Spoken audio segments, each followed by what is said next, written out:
दोस्तों मेरे YouTube channel में आप सभी का बहुत बहुत स्वागत है। आप सभी के लिए मैं फिर एक नई वीडियो लेकर के आया हूं।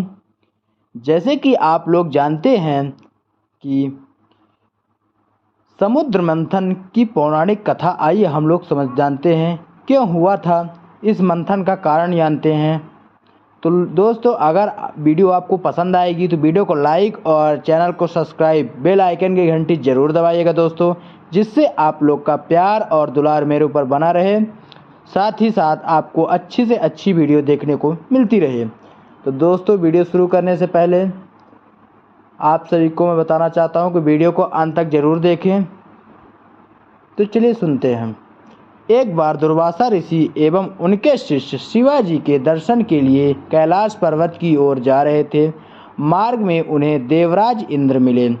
इंद्र ने दुर्वासा ऋषि और उनके शिष्यों का बहुत ही आदर सत्कार किया, जिसमें दुर्वासा ऋषि आत्म प्रसन्न हुए और उन्होंने इंद्र को विष्णु भगवान का परिज्ञात पुण्य दिया।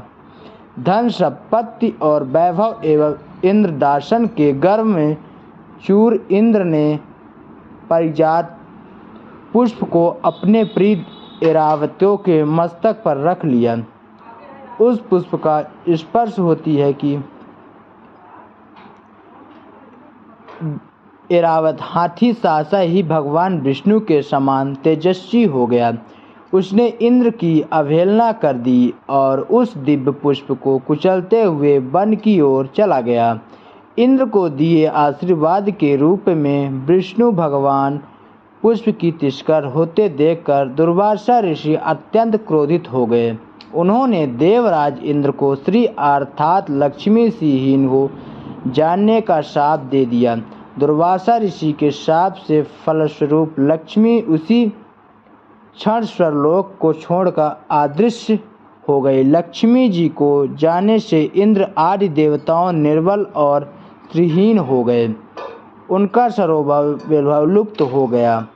जब यह खबर असुरों को मिली तो उन्होंने मौका का फायदा उठाकर स्वर्ग पर आक्रमण कर दिया और देवगण को पराजित कर स्वर्ग पर अपना कब्जा जमा लिया।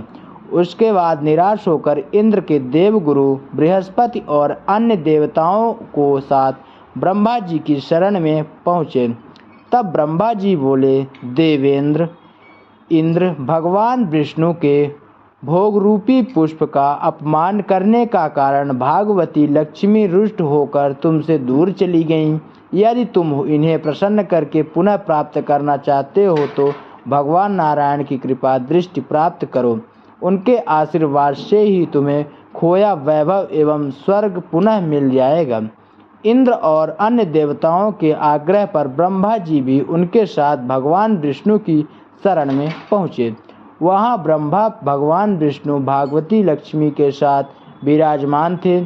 सभी देवगण भगवान विष्णु की स्तुति करने हुए बोले, प्रभु आपके श्री चरणों का हमारा कोटि कोटि प्रणाम। भगवान दुर्वासा ऋषि के सब कारण माता लक्ष्मी हमसे रूठ गई और दैत्यों ने हमें पराजित कर दिया, स्वर्ग पर अधिकार कर लिया। अब हम आपकी शरण में आए हैं, हमारी रक्षा कीजिए। हम सब उद्देश्य से आपकी शरण में आए हैं, आप कृपा करके आप उसे पूर्ण कीजिए। भगवान विष्णु त्रिकालदर्शी हुए पल भर में देवताओं के मन की बात जान गए।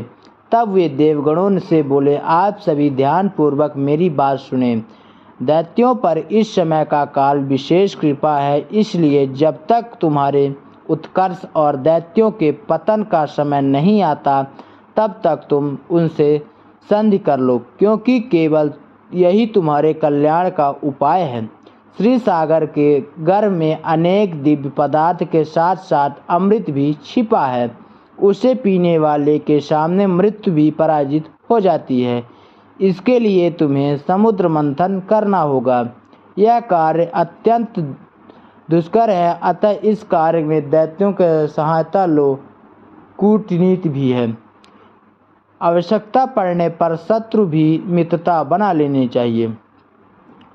तात्पर्य अमृत पीकर अमर हो जाता है। यह दैत्य ही तुम्हारा अहित नहीं कर पाएंगे। वे जो भी शर्त रखे उसे स्वीकार कर लो। यह बात याद रखो कि शांति से सभी कार्य बन जाते हैं, क्रोध करने से कुछ नहीं होता।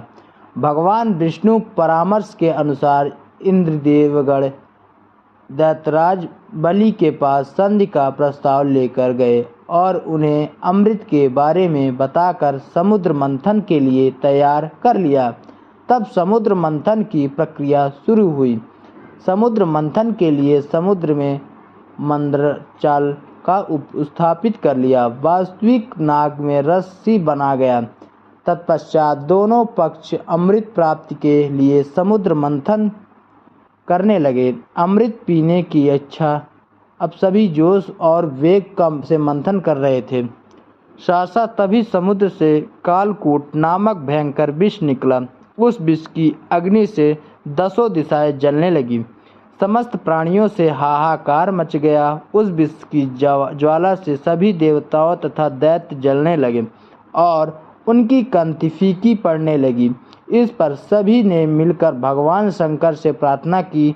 उनकी प्रार्थना पर महादेव जी उस विषय को हथेली पर रखकर उसे पी गए, किंतु उसे कंठ से नीचे नहीं उतार दिया। उस कालकूट विष का प्रभाव शिव जी का कंठ नीला पड़ गया, इसलिए महादेव जी को नीलकंठ भी कहते हैं। उनकी हथेली से थोड़ा सा विष पृथ्वी पर टपक गया था, जिससे सांप, बिच्छू आदि विषैली जंतुओं ने ग्रहण कर लिया। उसके बाद फिर से समुद्र मंथन प्रारंभ हुआ और इस बार दूसरा रत्न कामधेनु गया निकली, जिससे ऋषियों ने रख लिया। फिर उच्चैश्रव घोड़ा निकला, जिससे दैत्यराज बलि से रख लिया। उसके बाद ऐरावत हाथी कला, जिसे देवराज इंद्र ने रख लिया। ऐरावत के बाद कस्तुभ मणि समुद्र से निकली, उसे भगवान विष्णु ने रख लिया। फिर कल्प वृक्ष निकला और रंभा नामक अप्सरा निकली। इन दोनों को देवलोक में रख लिया गया। तत्पश्चात फिर से समुद्र को मंथन में से लक्ष्मी जी निकली। लक्ष्मी जी ने स्वयं ही भगवान विष्णु को वर रूप में चुन लिया। उसके बाद कन्या रूप में वारुणी प्रकट हुई, जिसे दैत्यों ने ग्रहण किया। फिर एक के पश्चात चंद्रमा पर याजत वृक्ष तथा शंख निकले और अंत में धन्वंतरी वैद्य अमृत का घट लेकर प्रकट हुए। धन्वंतरी के हाथ में अमृत कलश दैत्यों से छीन लिया और उसके लिए आपस में ही लड़ने लगे। देवताओं के पास दुर्वासा के साप वंश इतनी शक्ति रही थी कि वे दैत्यों से लड़कर उस अमृत को ले सके।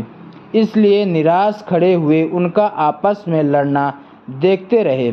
देवताओं की निराशा को देखकर भगवान विष्णु तत्काल मोहिनी रूप धारण कर वापस से लड़ते दैत्यों के पास जा पहुँचे। उस विषविहीन रूप को देखकर दैत्य तथा देवताओं की ताकत बात की स्वयं ब्रह्मज्ञानी कामधेनु के भर देना भगवान शंकर भी मोहित होकर उनकी ओर बार बार देखने लगे। जब दैत्यों ने उस नवयौवना सुंदरी की अपनी ओर आते हुए देखा, तब अपना की सारा झगड़ा भूल गई उसी सुंदरी की ओर कामसा कर एकता लेने लगी। दैत्य बोले, आओ शुभगे, तुम्हारा स्वागत है। हम अपने सुंदर कर कमलों में यह अमृत पान करवाएं। आओ विश्वहीन हो रूपी विष्णु ने कहा, देवताओं और दानवों में दोनों ही महर्षि कश्यप जी पुत्री हो फिर भी परस्पर लड़ते हैं तो स्वेच्छाचारिणी स्त्री हूँ। बुद्धिमान लोग ऐसे स्त्री पर कभी भी विश्वास नहीं करते। फिर तुम लोग कैसे मुझ पर विश्वास कर रहे हो?